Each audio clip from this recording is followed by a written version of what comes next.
Online सट्टा प्रकरणी पुणे ग्रामीण पोलिसांच्या स्थानिक गुन्हे शाखेने जुन्नर तालुक्यातील नारायणगाव येथे छापा टाकून सुमारे 90 ते 100 जणांना ताब्यात घेतला आहे। परदेशासह देशातील इतर राज्यातल्या छापेमारीनंतर ऑनलाईन बेटिंग ॲपची पाळंमुळं पुणे जिल्ह्यातील नारायणगावमध्ये सुरू होती। नारायणगाव शहरातील एका इमारतीत हे काम सुरू होतं। संपूर्ण 3 मजली इमारत या लिंकसाठी वापरत असल्याची माहिती पोलिसांना मिळाली होती।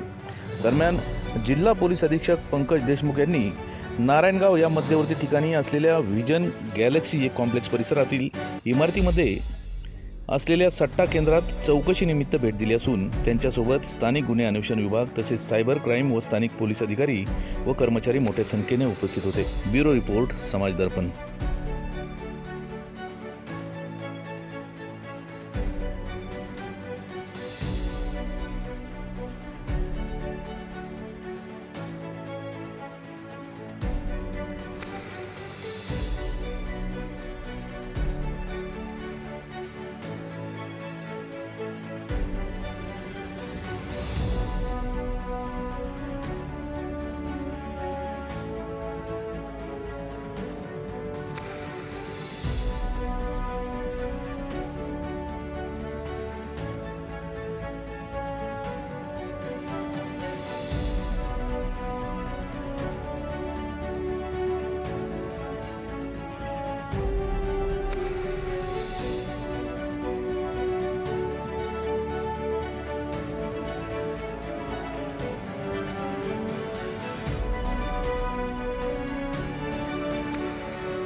ताजा घडामोडी आणि नवनवीन माहिती मिळवण्यासाठी समाज दर्पण या YouTube चॅनलला सबस्क्राइब करा आणि बेल आयकॉनवर क्लिक करा।